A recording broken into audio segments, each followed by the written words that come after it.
Today I'm going to be having a conversation with Vic Mignogna about Star Trek Continues.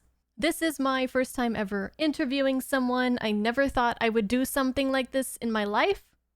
It's very scary, so please try to ignore my awkwardness. Vic has been very patient and accommodating and doing his best to make sure that I feel as comfortable as possible doing this, which I am so thankful for. Anyways, I hope you guys enjoy this. Well, thank you for joining me and offering your time to talk about Star Trek Continues. My community is very excited. A lot of people. Oh, good. Well, I'm very honored to join you. Thank you. A lot of people, when I asked for questions from the community for you, a lot of people said, I don't have any questions. Just tell Vic, thank you for making Star Trek Continues and doing such a wonderful job with it. But there were also some really good questions from the community as well. Oh, good. Well, my deep thanks and gratitude to those who expressed that they enjoyed Star Trek Continues. As you know, and as most people know, it was a complete and total labor of love. This might be one of the biggest passion projects ever because nobody made any. It was just for love of Star Trek and to pay tribute to that show, and to know that people have enjoyed it as much as they have has been the most gratifying part. Money comes and goes, but to create something that moves people and sticks with them, I personally think is beyond money. So I'm very grateful. Definitely. Very grateful that people... I agree with that. Good. And a lot of people also, this is their first time watching Star Trek Continues along with me. And they said like, oh, I didn't think much of it. I never watched it. But since you're watching it, I started watching it and it really surprised some people and they're really enjoying it. So great. Thank you, April. Thank you for being such a good representative. Well, it just kind of happened and I'm really glad that it did. Me too. So a lot of people recommended me to watch it and here we are. Good. Well, I am excited to answer any questions you or your audience has about our series. So launch away. Okay, I have them all written down. So if I'm looking down, that's why. Okay, no worries. But my first question is, what was your first experience or introduction? How did you learn about Star Trek? What got you into Star Trek? Well, when I was 9 years old, my parents divorced and my mom and I moved into a little apartment. We didn't have anything. We had very little furniture. It was a tiny little place, but we did have a 19-inch black and white television. And I would come home from school every afternoon. My mother worked, obviously, a working mom. And she would come home around 5 or 6, maybe 6:30. So after school, I'm sitting around the house, 3:30 until she gets home, either doing homework, probably not doing homework, and watching stuff on television. And I one day stumbled across this show, and you need to remember now, this is like before you were born, April. Yeah, I can't remember that. And just trust me. Okay, I believe you. This is the way it was. There were only 3 channels. There were the 3 networks, ABC, NBC, and CBS, and the NBC affiliate in Pittsburgh every day at 5 o'clock would air Star Trek. And I discovered it one day, and something about it just really grabbed me. It inspired me. It amped up my desire to be creative, to build things, to make things, to just throw myself into creative projects, all because I loved this show. I loved the imagination of it. I loved the messaging of it. I loved the characters, the actors playing the characters. Everything about it just really resonated with me. So I like to tell people that a lot of the things that I do today professionally, I tried for the first time ever as a 9, 10, 11, 12-year-old boy because of Star Trek. Wow. Filmmaking, miniatures, acting, uh, props, set building, all that kind of stuff. I wanted to do for the first time because of Star Trek. So it's kind of a real fun full circle moment that I would use the talents and the skills that I had developed because of my love for Star Trek to make Star Trek. There you I go. think that's kind of cool, you know, that these childhood passions that I had would ultimately materialize into making Star Trek Continues and finishing the series that never got an ending, Mhm. that never had any closure. Yes. So that's my Star Trek origin story. Beautiful. I discovered Star Trek kind of young as well, but I didn't really get into it too much at that time. My dad was a big fan, so he would watch The Next Yes. Generation. And so I would probably have been about as young as you were, maybe a little bit younger, when that was airing. And maybe like 7, 8, 9 years old. And so I would see it kind of on in the background. I knew the characters, what they looked like. I remember the music. I don't remember specifics though. And I always thought I wanted to come back to it, but I didn't really do that until I watched The Wrath of Khan. Um, Uh, that was my like coming back. And it was just supposed to be one little quick movie night with the patrons on my Patreon. They said, the first time we did a movie vote, I was like, we're going to watch a movie. What do you guys want? 3 people said Wrath of Khan. And that was enough people to be the majority because I didn't have that many people back then. deal. Well, I have to thank those people. So I watched it and I said, well, I need to know about these characters, how, their relationship. Really, I was just really kind of drawn in and curious about how all of this started. So then I went back to TO, the original series, and then the animated series, and then continues. And my community also wants me to remind you or to tell you, please don't spoil anything from anything past the Wrath of Khan, because I'm not there yet. But Oh, no, no, no. I did watch the motion picture just recently, so we're gonna do No a spoil. rewatch for the Wrath of Khan soon. Yeah, the motion you did watch it. Yes, just like a week Notice how ago. perfectly I'm sure you noticed how perfectly it bumps up against the end Yes, of Continues. yes. It's well, yes. Thank you so much for creating an ending, like a conclusion to that, and it was a really great lead up into the motion picture, Oh, which thank was you. My great. pleasure. Well, Yeah. and I would be remiss not to thank all of the people that worked on the series. Hmm. We had a very good size, maybe 35 people, if you consider cast and crew. And we came together twice a year to make these episodes. And these 35 people came from all over the country to be a part of this. And whether they were working on the camera crew or the lighting crew or makeup or props or wardrobe or sets or acting, whatever they were doing, um, they all contributed so much to make this series good. I'm Hmm. very grateful for them. Well, it's very um everybody did a great job from what I can see. Thank you. Thank you. They did. They did. Let's see. Oh, I think I probably could guess the answer, but what is your favorite series of all of Star Trek?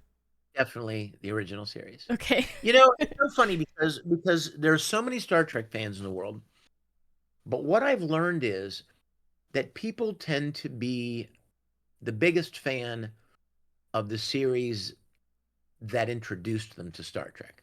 Uh-huh. Generation after me, of course, had Star Trek The Next Generation. And Mm-hmm. for them, that was their Star Trek. And then there are other people that discovered it during Deep Space Nine or Voyager or Enterprise. And it didn't, whenever they found Star Trek, that tended to be their favorite. But for me, it's always been the original series, and nothing else has really ever touched that. Um, I'm a live and let live kind of a guy. I'm not the kind of person who wants to fight because you like, you know, Deep Space Nine over the original series. No, I Mhm. mean, live and let live. But for me, it's definitely TOS. Okay. Okay. So how did this all start? Well, many years ago, I uh, I do a lot of voice acting work. Mhm. Um, I and I had done enough voice acting work that somebody actually started a fan club for me years ago. They called me and they said, or wrote me an email and said, "We'd love to start a fan club for you. We love your work in Full Metal Alchemist and Dragon Ball and on and on." And so they started a fan club, and then the woman that ran the fan club called me one day and she said, "Hey, you're a fan of Star Trek, aren't you?" And I was like, "Oh my gosh!" Like it had kind of fallen by the wayside. You know what I mean? You get older and you go to college and you get a job and relationships and you just kind of move on. But it was always right there. It was always something that I had such a great affinity for and such fond memories growing up. Mhm. And I said, "Yeah, Brent, man, boy, when I was a little boy, I was obsessed with that show." And she said, "Well, do you know that there are people online that make like fan episodes, like fan films of Star Trek?" I'm like, "You're kidding." She sent me a link and I'm like, "Oh my gosh, these guys rebuilt some of the sets." Mhm. And I contacted them and I said, "Hey, my name is Vic Mignogna. I'm a voice actor for a bunch of things, but I'm a big Star Trek fan and I would love to know more about what you guys are doing." And sure enough, they wrote me back and they invited me to come and be a part of one of their episodes. So I did. And when I got there, I realized that while they meant well, they really were not skilled and educated in terms of filmmaking, Mhm. um, camera, composition, lighting, directing, acting, all of the requisite things that you need that have to come together to make something really good. And I walked away thinking, this could be done so much better. And I kind of kept that in the back of my mind. And then I got invited to direct another Star Trek fan production, and I did that. And little by little, it just kind of rekindled that fire in me. And so around 2012, maybe 11 or 12, I partnered up with another group and rented a building in South Georgia. And we proceeded to draw up the floor plans to the exact specifications of the original series, stage layout, and we built them and started shooting Star Trek Continues. And I thought, I really only thought I'd make one episode. I thought I'm going to make one episode and I'm going to do the best I can with it. I'm going to fulfill my childhood dream of playing my hero, Captain Kirk. And then I'll have this beautiful episode as a tribute to Star Trek and what it meant to me when I was young. So I funded, with the help of a little bit of help from some other people, but for the lion's share of it, I funded the first episode.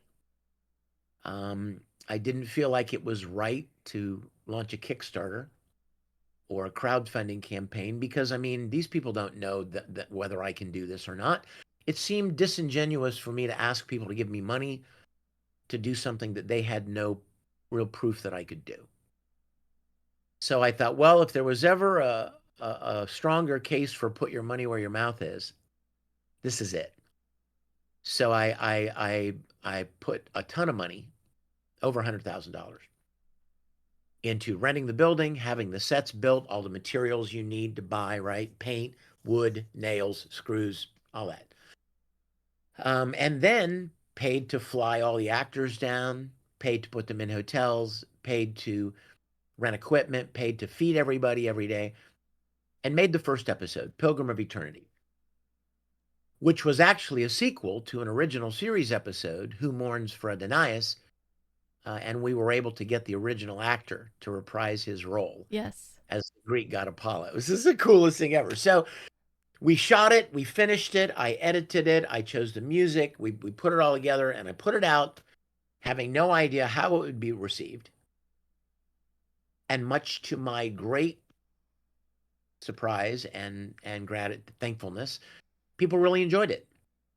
And so then I thought, well, if we're going to make any more, now we can launch a crowdfunding campaign because Mm-hmm. now we've got a proof of concept. We have a completely hour-long finished episode here that can demonstrate what we're capable of if people want to help us. So we launched a crowdfunding campaign and we made 2, 3, and 4. Then we launched another one and made 5, 6, and 7. And then we launched one more crowdfunding campaign and made 8, 9, 10, and 11. So that was how it started, and that's kind of the genesis of it, if you will. Okay. That's really interesting because I wasn't sure. It's interesting that it started off as just being one episode because the whole series kind of really, it seems to have like a goal from the beginning, and there are like a threads of a storyline that's being kind of formed little by little with the hood, all the way up to the Right, conclusion.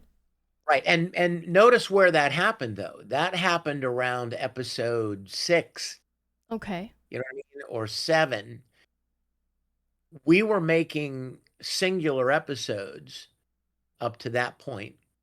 And then at some point in time, I thought, wow, we're really on a roll here. Like, this is really great. We should start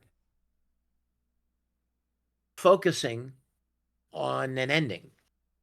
And we should start building relationships and creating moments between characters that will pay off later. Mm-hmm. So that was what we started doing around episode, I don't know, maybe I guess 6 or 7. Mm-hmm. And we were planning, hoping to do even more episodes. We were hoping to do maybe 15 or maybe 13.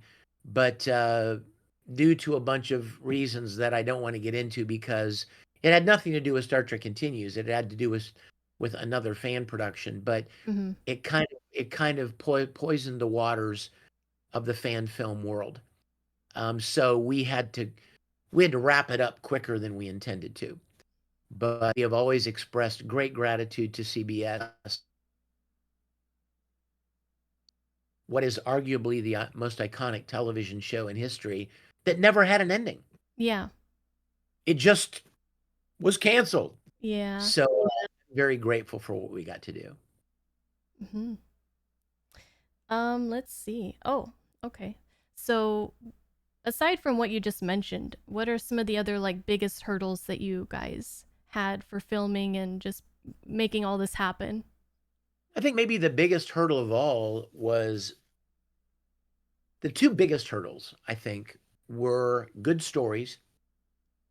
You'd be surprised when you actually set the bar very high of the kind of compelling, thought provoking, a theme, a moral, you know what I mean? When you start setting the bar that high, like these are the kind of stories we want to tell, Mm-hmm. they're not that easy. It's really not that easy. Most fan productions, you know, the story is, if there is one, it's kind of lackluster. And even if there is one, usually the people involved are not actors. So they're not really able to draw you into the story, right? And give a performance that's moving. Um, a lot of them just want to play Star Trek. And hear me very clearly, April, there's nothing wrong with that. Mm-hmm. But that's not what I wanted to do. I wanted to make an episode or episodes that moved people the way Star Trek moved me. A lot of fan productions, they're just guys my age that want to put on a uniform and want to beam down and want to fire phasers and want to flip open a communicator and play Star Trek. And that's great. Nothing wrong with that. But for me, I set the bar much higher to tell Star Trek stories. So that was a big challenge the whole time. was coming up with a good story that you felt strongly about. And then the second thing, honestly, that was always a hurdle was scheduling. The reason is because nobody's being paid. Mm-hmm. Now, if I said to you, April, I'll give you $20,000 to come play a role in this episode tomorrow, you'd be like, I'll be there. As long as I can be Bones. However, I mean, if I'm like, you look, we have no money. Every dollar that we raise goes into building sets, renting gear, all of the paying the rent, paying for the hotels, flying you to the shoot, buying you food to eat. We don't have any money to pay people, but it's going to be fun. Mm-hmm. Um, when you don't, when you're relying on people's good graces and you're relying on them being volunteers, scheduling 35 or 40 people to all come to a little town in South Georgia for 8 to 10 days in the middle of life is not always easy. In fact, I'll tell you something, toward the end, and you would never know it if I didn't tell you, that's how good it is. Toward the end, there were several scenes that a couple of the actors could not be there at the same time. And we had to use stunt doubles uh, to shoot some scenes. And then we had to shoot the actual actors close-ups on green screen and then composite them into the episode. I would never So, have guessed. no, because Mark Bell, our effects supervisor, is a genius, Mm-hmm. and he did an amazing job. But toward the end, it was getting more and more difficult. Like if there's a scene where Sulu and Kirk and Spock and some guest star are in the scene, you got to have all of those guys Yeah. at the same time. All of our schedules have to work out. So at the beginning and most of the way through, it was really tricky scheduling everything. You're shooting bridge scenes on Monday and Tuesday. You got to have everybody that's on the bridge Yeah. on Monday and Tuesday.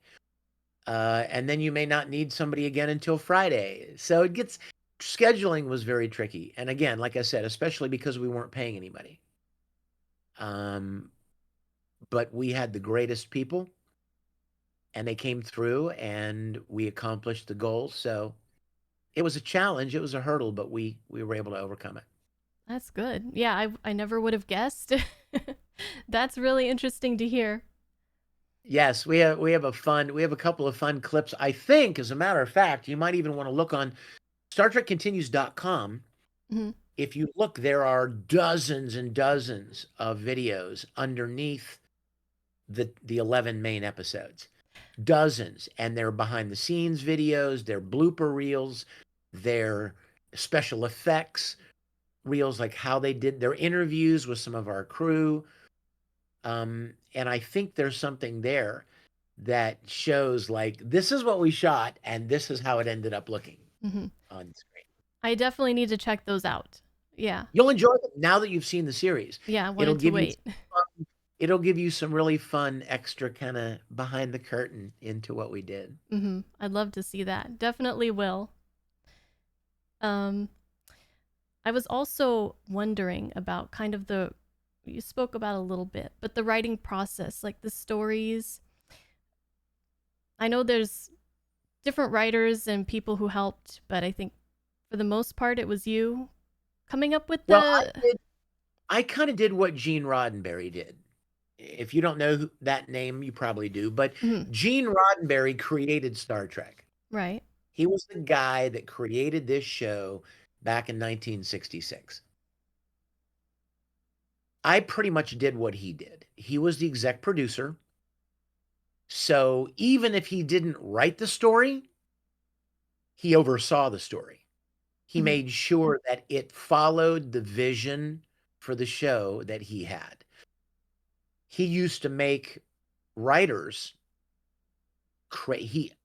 a lot of script writers hated Gene Roddenberry because everybody, all the sci-fi writers back in the late 60s wanted to write for Star Trek.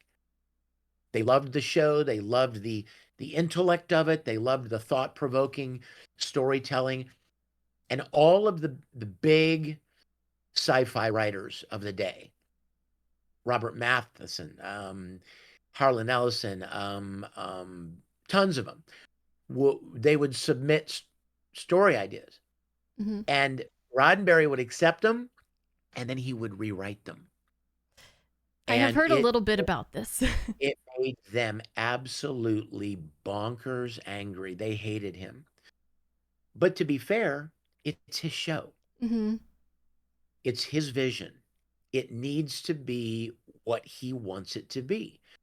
And if somebody, if somebody writes an episode and they've got dialogue that sounds more like McCoy than Spock, well, then somebody's got to step in and go, McCoy should be saying this. We're going to change this. We're going to tweak this. We're going to move this down here. This doesn't sound right. We're getting rid of that. And basically script edit. It happens all the time, but I wrote several of the stories, but I didn't write the screenplays, like the actual dialogue. Mm-hmm. I would hand that off to somebody, and I would give them like a Word document that I had written, like a teaser and 4 acts and a paragraph describing what would happen in each act, the progression of the story, and go, here, now write dialogue and make this a story. And then sometimes I would direct this. Oh, they would send their script back to me, and I would always change something Mm-hmm. because I thought it might be better. And I was doing what Roddenberry did. Sometimes I would direct episodes, but there were a lot of times, I mean, I didn't want to direct and exec produce and play Captain Kirk. And I mean, it's too much. Right. Nothing gets your full attention.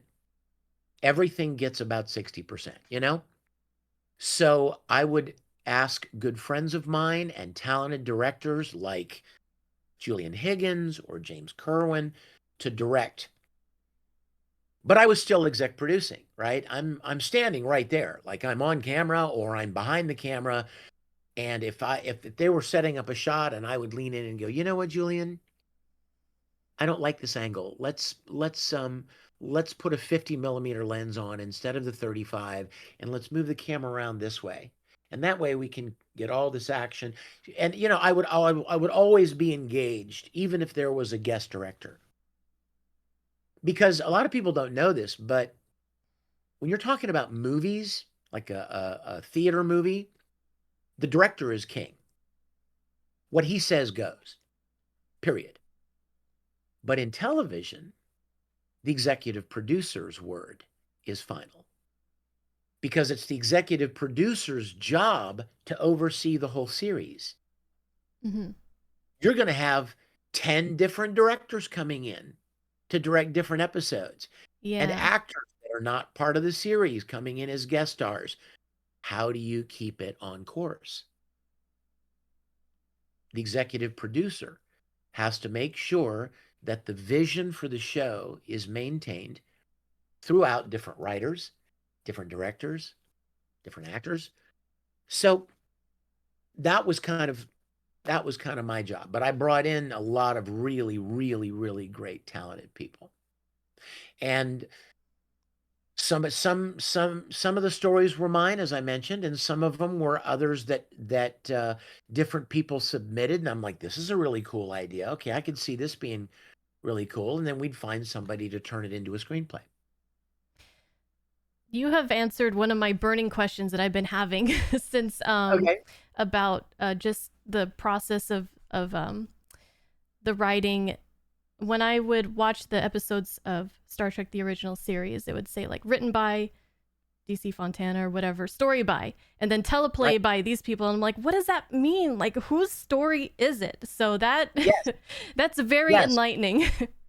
Yes, a lot of people would submit a story idea, but then it has to be turned into a teleplay or a script. Mm-hmm. And you know what else was really interesting was Roddenberry never took credit for writing any scripts. He gave the writers credit, written by, City on the Edge of Forever, written by Harlan Ellison. Mm-hmm. Harlan Ellison hated Gene Roddenberry till the day he died because Gene Roddenberry tweaked his baby. Mm-hmm. And Gene Roddenberry didn't take credit for it. He just made it into Star Trek. He molded it into the vision of his characters in his show.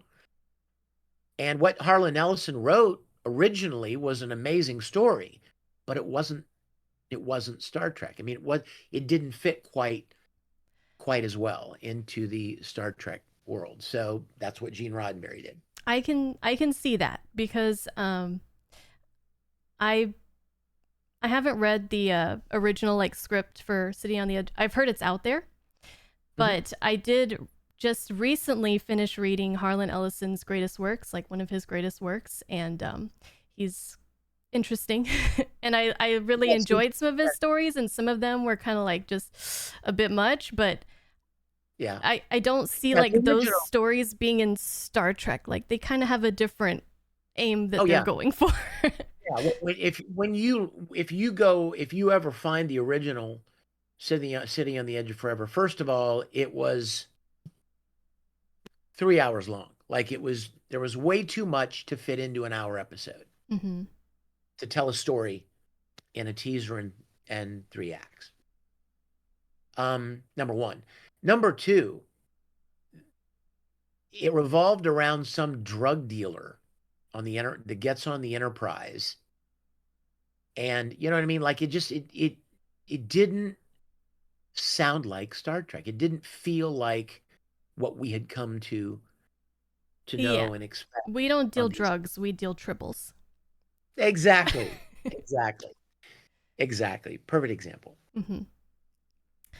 Let's see what else I have. Oh, do you have a favorite, or maybe not? I'm picking favorites is hard for me, but like one of your favorite original series episodes.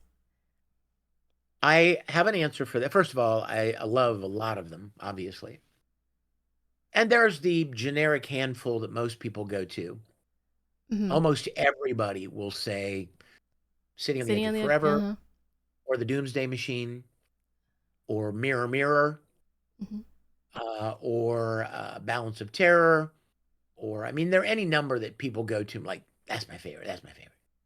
Uh, for me, I have a favorite, and people always go, "Really?" Okay, let me see. Maybe it's one of my favorites too. We'll see. It's in the third season, which typically most people kind of write off because, as you may or may not know, the studio wanted to cancel Star Trek. It cost too much money. It was the most expensive show on television, and they didn't want to make it. So they kept slashing the budget. They kept putting it in crappy time zones, hoping to kill it. And the third season suffered a great deal because of that. But there was an episode in the third season that's my favorite called Requiem for Methuselah. And it was the reason, I don't want to spend all of our time talking about that, but the reason that it was my favorite was because you saw a side of Captain Kirk that you had never seen before. You saw a side of Captain Kirk. He was genuinely ashamed of his behavior. Mm-hmm. He was remorseful and broken and sad and ashamed of how he behaved. And I remember even as a little boy sitting there going, like, normally, right? He's this hero and he always saves the day and he always comes up with the answer. And suddenly you see this side of him that's more human, more relatable, more three-dimensional. Mm-hmm. And in fact, our fourth episode, The White Iris, was born out of my love for that episode. That the premise of The White Iris, of course, being that Captain Kirk has had a lot of heartbreak and a lot of loss, and he's shoved it down deep and not dealt with it, Mm-hmm. and it just comes flooding to the surface in a pretty aggressive, violent way. And he has to deal with it before he can move forward.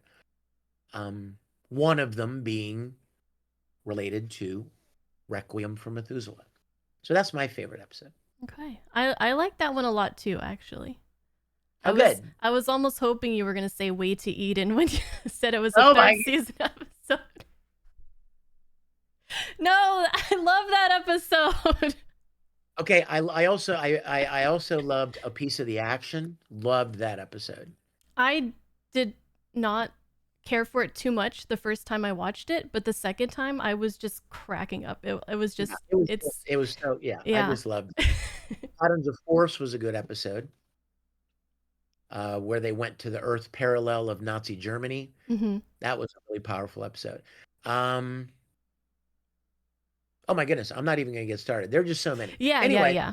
We will be here for days. yes, yes, yes. Let's see, what else do I have? Do you have a favorite episode of Star Trek Continues, or is there one that you were most excited to create or most excited for other people to see? Well, as the executive producer, I had my hand in everything all the time. I mean, down to the choosing of fabric for a guest star's costume. Like I was involved and hands-on in every element of this show. It was my baby. Mm-hmm. So I poured a massive amount of time and energy and effort into every episode. The few that stick out to me that I might put toward the top of a list would be the White Iris, because of the character exposition, the additional deeper character exposition of Captain Kirk. I remember reading an article a long time ago, before we ever made that episode, actually. It was an article where they interviewed Shatner, and he said that had they made a second series, they were planning on reviving the series, and it was going to be called Star Trek Phase 2. And he said, had they done that, he had already determined in his mind that he was going to make Captain Kirk more relatable. That he wanted to create a character that people could relate to a little bit more. Um, Back in the 60s, 40s, 50s, 60s, heroes were heroes. They were almost two-dimensional. They never Mm-hmm. made a mistake. They never messed up, never screwed up, always had the answer, always saved the day. And one of the things that I wanted to do with the White Iris was show a deeper side of him. So that's one of my favorites. I loved What Ships Are For. I loved the black and white episode. Mm-hmm. Loved it. Loved it. Um, Fairest of Them All. I mean, our Mirror sequel was wonderful. Um, I loved the Civil War episode. That was so much. Now that was a big challenge. I mean, from a production standpoint. Mm-hmm. Um, and then of course, on to the two-part finale and being able to wrap it up. Getting to work with people like Lou Ferrigno and Aaron Gray, Mike Forrest, Mm-hmm. Colin Baker, Nicola Bryant, Gigi Edgley. We had so many great people from iconic television shows that were part of our series. So I would be really hard pressed to pick just one. Um, but certainly some of them I had a little bit deeper heart for than others. Mm-hmm. About the guest stars, did you like? How did you pick, or did anybody approach you, or did you approach them, or was it kind of like friends of friends? Like, how did you get some of those people Of them on? because of Comic Cons.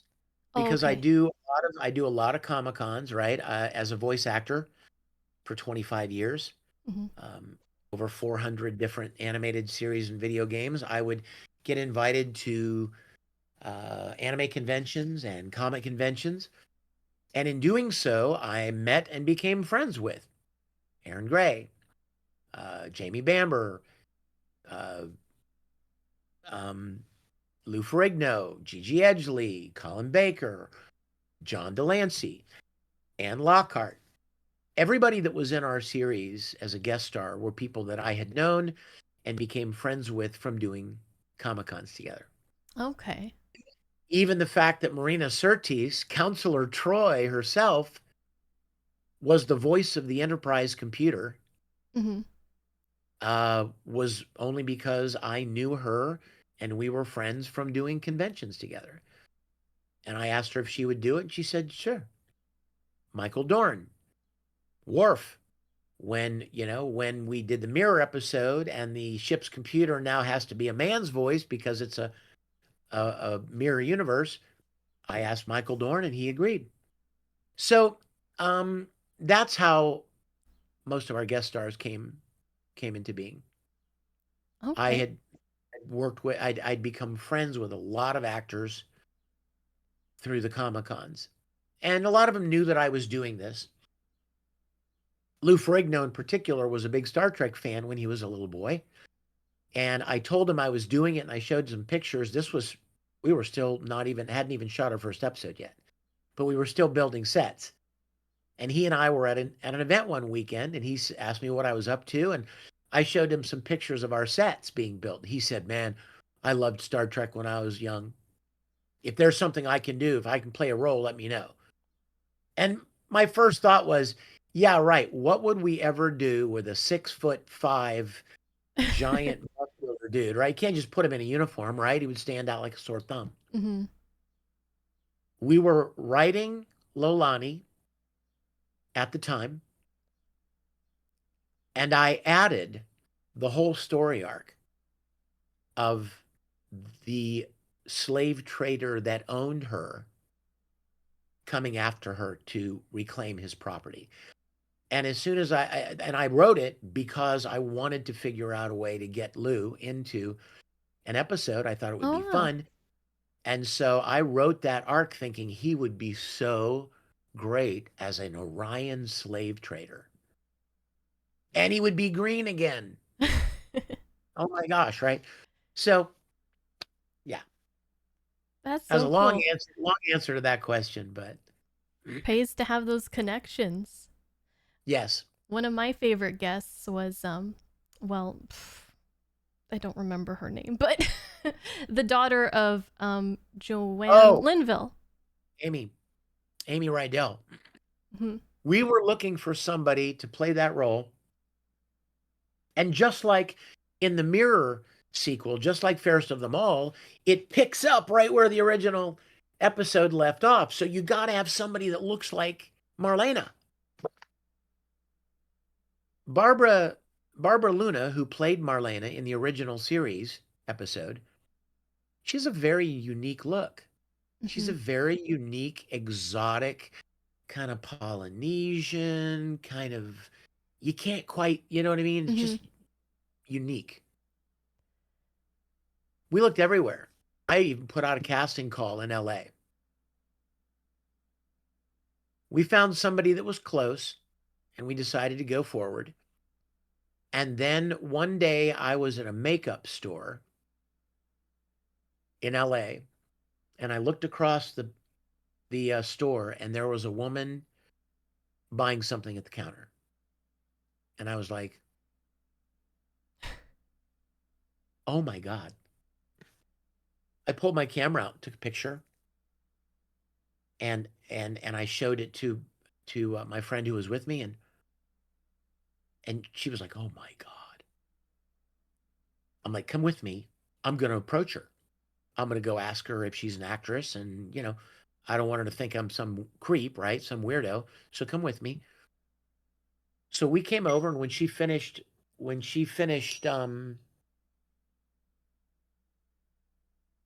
on one second. Mhm.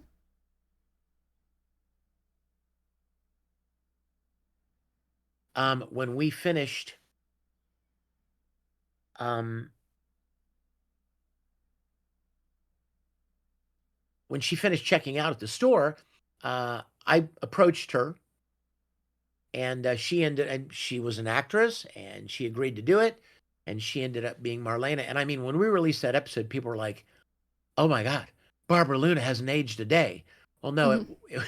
that's how close she was. And then with Amy Rydell, we needed somebody to do the Romulan commander.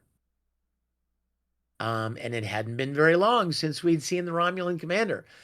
So we looked everywhere and couldn't find anybody that quite looked right. And then Julian Higgins, who directed a couple of our episodes, said, "Did you know that Joanne Linville has a daughter?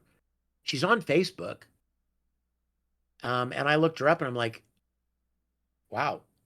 And when you put all that, when you do the right hair and the makeup and the Mhm. ears, she was perfect.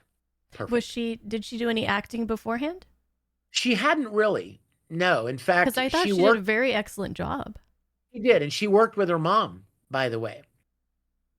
She told us that she worked with her mom on the character. And so that's especially cool.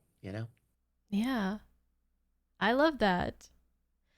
Um, I have a kind of a specific question in Okay. To Boldly Go Part 2. Uh, Kirk mentioned that he remembered all the names of the people that he lost under his command, and he said I wrote it down. Let's see. In 5 years, 73 people. Did you get that number from anywhere specific? Like, did you go back and Oh, I'm count? sure. I'm sure. I'm quite sure. um, we had some great resident experts on our show. These Okay. were people that have forgotten more about Star Trek than I'll ever know. Mm-hmm. Um, for most people, I'm an expert. I'm a super, super fan. But these guys, I mean, they were they were an encyclopedia of knowledge. They were a technical manual of Star Trek.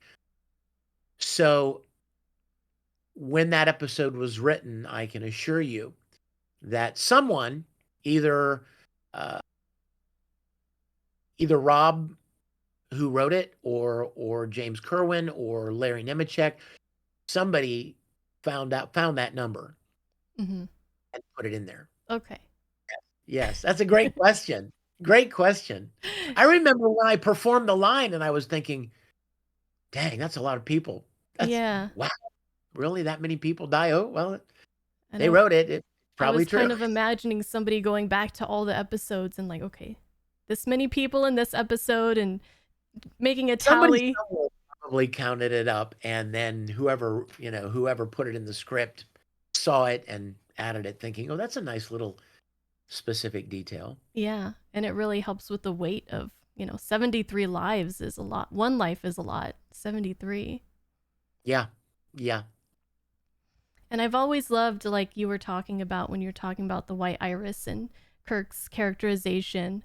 Um, I also really enjoy the times where he becomes becomes vulnerable vulnerable.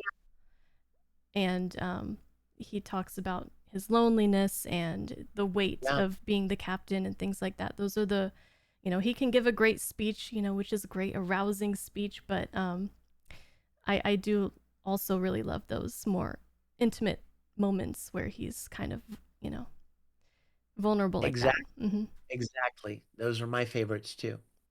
Mm-hmm. Um, okay. Well, now I have some. Well, you've kind of answered a lot of the questions that the audience had already. Oh, Um, okay. but they were But they were they were asking about they the were sets. And the set that you guys built, is it still around? Well, that's a great question. Yes. The short answer is yes. Here's what happened to the sets. First of all, they are amazing. They Yes. are within inches of the original soundstage. I mean, the attention to detail and the great job that everybody did in building them is very incredible. They were we had rented an 18,000 square foot building in South Georgia, just north of Jacksonville, Florida, right over the state line. And when we finished the series, well, we're no longer raising money, right? Because we're not making any more episodes. So, but guess what? The guy that owns the building still expects rent every month. Mm-hmm. What do? You can't tear him down, right? I mean, that would be a crime. Yeah. So I was talking to a friend in LA who was interested in maybe moving them to LA to be part of a sci-fi museum. And while I was talking to him, I was approached by a guy who was a fan of our series named Ray Tessie. And Ray said, "What are you going to be doing with the sets?" And I said, "What do you have in mind?" And he was interested in them. He was interested in maybe moving them somewhere. And I said to him, he lived in Florida. And I said, "Well, Ray, they weren't really built to be moved. Mm-hmm. They weren't built to be modular. And if you want to make fan films, they're already set up. I mean, they're ready to shoot. If you started disassembling them now and taking them anywhere, number one, you hope they make the journey, right, without being destroyed. And number two, it'll be 6 months, 8 months, a year, maybe, before they're transported and put back together and ready to do anything with. Mm-hmm. Why don't you just buy them from me and just take over the building, the rent on the building where they are?" He agreed. And for the last 6 years, they have been exactly where we built them and where we shot our series. And not just our series, but after we finished Star Trek Continues and Ray Tessie took it over and it became Neutral Zone Studios, they have shot at least. Did you see that? Yeah. What was that? I'm wondering if Is it your that's birthday? No, why did it do that? I just looked over, I'm like, "Why are there balloons on my I have no idea. happy birthday?" I'm That's trying to see funny. what triggered it. Neutral Zone Studios. Well, I don't even know. Anyway, um, he opened it up for other fan productions to come and shoot. Mm-hmm. Um, and they've shot, I think, over 50 Wow. different productions in the 6 years. Mm-hmm. And then at the beginning of this year, the guy that owned the building decided he wanted to sell the building. And so he started increasing the rent every month, basically trying to push Mm-hmm. Ray out. And it got to the point where Ray couldn't afford the building anymore. But of course he was not inclined to store the sets or to have them torn down. So he started a search for a new facility. He found one in Sandusky, Ohio, which I happen to know about because when I grew up in Pittsburgh, there were several theme parks in Sandusky, Ohio. Cedar Point, SeaWorld, and I remember advertisements for them in Sandusky, Ohio. So he made a deal with this facility there. They disassembled everything several months ago and relocated it to Sandusky, and it is right now being put back together as we speak. Oh, So okay. I'm looking very forward to going up there. I used to go down to the sets once a month and walk people through. People would come from all over the country to walk. You can imagine. I mean, it's like a childhood dream Yeah. to walk through the original sets. You totally need to do it. You I totally I need to. need to come to Sandusky and take a tour of the sets. Anyway, point is, they're being rebuilt, reassembled. That's the word I was looking for, and hopefully they'll be up and ready to roll very soon. So keep your eyes on Neutral Zone Studios, and any of your listeners or followers Mhm. that might be interested in walking through the original Enterprise or even being in a fan production. Look up neutralzonestudios.com. I definitely will. Yeah, I would love to. There's another set as well, right? Yeah, Um, there's one in upstate New York. and they do Uh, tours there. yes, they are the officially licensed set tour. Oh, That okay. was that was a deal that they got at exactly the same time that we got the deal that we were allowed to finish our series. So there were some fan productions out there that were in, let's just, for lack of a better term, were in better standing Mhm. with CBS. We didn't take advantage of the license. We didn't um, pocket money, Right. and profit off their series. And so when they started cracking down on fan productions, they offered certain things to different productions. And the one in upstate New York, they said, okay, stop making fan productions, but we'll sell you a license to give tours. Okay. So that's the kind of the official set tour place. And what they did for us was let us finish the series. Let us finish our series. Okay. Yeah, I would love to take a set tour. Well, I'd love to Preferably give you preferably yours, but anyone would be great. I know, gotta be mine. Okay. It's Okay, gotta I be mine. promise. Yeah, because I mean, I know every inch of that set. Uh-huh. You couldn't point to something on the wall or anything that I couldn't tell you a story about. So, and I love doing it. It's like stepping into a dream.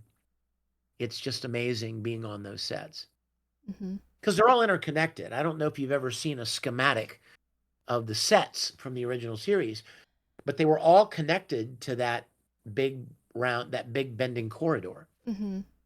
And the only one that wasn't was the bridge. But point being, once you stepped into it, you were in it. You could walk down the hallway right into sick bay and come out and down the hallway into the transporter room. Like it's all connected. Oh man, you're getting me really excited. Good. I got to Good. do it. It's worth being excited over. Mhm. Um I know we're running out of time a little bit, but maybe like one more question. Sure, please. Uh some of my viewers were wondering if you have ever met William Shatner? If you ever spoke to him, if he ever gave you advice, or if you know that he knows about continues, like does he know about it, anything like that? Here's the answer to that question. Bill and I are good friends, actually. We met through Comic Cons. We had the same booking agent for several years. I've done several events with him. We've had dinners, we've smoked cigars, we've sat in the green room and chatted. And for the first several years, I didn't even mention the word Star Trek because I didn't want, I wanted him to just, as far as he knew, I was just another actor 3 tables down Uh-huh. at the company. Yeah. And at some point in time, he did become aware of it. I I'm quite sure the fans made him aware of it. Mhm. Um, I never did. But when he became aware of it, he and I were in Dubai at the Middle East Film and Comic Con. And he found out about it. And I told him about it a little bit, showed him some pictures. And I told him at the same time that it was all a tribute to him and the others that made the original series. And I put my arm on his shoulder and I said, you were like a father figure to me. You were like the dad I never had. And he put his arm around my shoulder, and it was a nice moment. Oh. But I don't know that he's watched any, and I wouldn't expect him to, but he knows of them. He and I know each other very well, and yes, I love him. I mean, I wanted this to be a tribute to him. Mhm. When I stepped off the when I stepped onto the bridge for the first time to play my childhood hero, it was kind of daunting because, when you admire and love somebody's work so much and then you're supposed to step into those shoes and do that, it's a little scary because you want it to be good. You want it to be the best it can be. Um, you certainly don't want to satirize them or do some kind of a parody or a stereotype. Um, so it was very important to me that the character of Captain Kirk be treated with the greatest of love and admiration. And I think that shows with what I've seen in your acting, mannerisms, speech, everything like cadence. Very I'm good so job. glad. I'm so glad. Thank you. Thank you. Thank you. Thank you. Thank you for My talking pleasure. with me. Of course. Any other questions? Are we good? Um, I have a question for you. okay. Let's Go let's for it. let's let's end on that. Okay. I'm in the hot seat. I have a couple of questions. What was your Okay. favorite episode of Star Trek Continues? I don't know if I could pick just one, but I Lolani was the one that really hooked me. Like, I mean, Pilgrim of Eternity was amazing, but Lolani really got me like just really into it. Um, so that's definitely one of my favorites. The story, I was angry. It made me very heated. Just I was feeling the frustration that Kirk was going through, where his hands were tied, but he felt like he wanted to do something, the right thing, what he believed in, and there were all these things that were preventing him with the Federation Yeah, and everything, and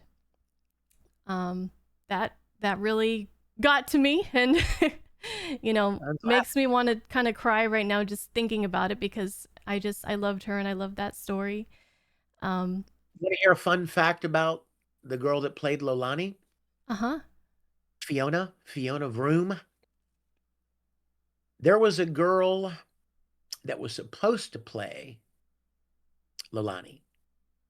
I met her at a Comic-Con. She was an actress up in Canada. Great actress. Awesome, awesome girl. I asked her to do it, and she said she would. Set to go. Uh, Set to go. 1 week before we were supposed to all fly to the sets to shoot Lolani, she called me and told me that this series that she was a recurring character in that shot in Canada had called her back to Mm, shoot the following week, and she was under contract with them, and she couldn't get out of it. mm-hmm. I was like, "You got to be Right at the kidding me! last second. You're the main character." And she said, "I realize that this is putting you in a real pickle. I have a good friend named Fiona. She's an actress up here in Canada, and I've talked to her about it. And if you're willing, she's willing to do it." And of course, I mean, didn't have a lot of options, Yeah. right? So I talked to Fiona on the phone, and she agreed. And I sent her the script immediately, and I mean a week, and she had a lot of lines and a lot to do, and so she was studying hard, leading all the way up to the episode, and uh, and even during the episode, it was like, "What's my line?" And like because she stepped in at the last minute. Yeah. But she did a wonderful job. She was Mm-hmm. absolutely fantastic. And I'm so grateful that she was willing to step in and she created an amazing character. And you want to hear something funny? There's a fun little postscript. A few years later, after she played an Orion slave girl in Star Trek Continues, Mm-hmm. J.J. Abrams made the Star Trek movie and then Into Darkness and like the new Star Trek reboot Mm-hmm. with Chris Pine. She played an Orion slave girl in Really? one of these. I don't even think she had any lines, but they brought her in and made her an Orion slave girl. She just has that kind of look, I guess. Well, I guess somebody saw her and like she was great. Bring her in. That's cool. Well, let me thank you, April. It is such a privilege, even now. I mean, I'm very proud of what we did. I'm very, very proud of Star Trek Continues, and it never gets old hearing from people that have just discovered it for the first time, and sharing it with friends who they know are Star Trek fans that might not have heard of it. Mm-hmm. So thank you, first of all, for sharing it with your audience. Thank you for giving it a shot and enjoying it so much. Thank you for taking the time to chat with me. Like I said, I love talking about the series because I'm very proud of it. And any of you or any of your followers, I do a lot of event appearances Mm-hmm. all over the country. I've got many lined up all this year. And if any of you see that I'm going to be at an event anywhere near you, I hope you'll come and say hello. I It would be a will. pleasure. Person, what part of the country are you in? I'm in California, Oh, that's right. Northern California. Well, as it turns out, I just signed. Uh, I was just invited to do a signing in Sacramento. Coming up soon, coming up in the fall. Mm-hmm. But anytime I'm anywhere around, you or anybody else that may be watching our interview, please come and say hello. Okay. And it would be an honor to meet you in person. And thank you again for taking the time to chat about this. Well, my pleasure. Yeah, this has been great. Thank you so much. My pleasure. My pleasure. Thank you. Okay. Well, I guess that's it. I did it. So you did it, I right? survived. Not anywhere as hard as you thought it was going to be, was it? No, but you've been very accommodating and I really appreciate that, your patience and yeah. Thank you so much. Absolutely.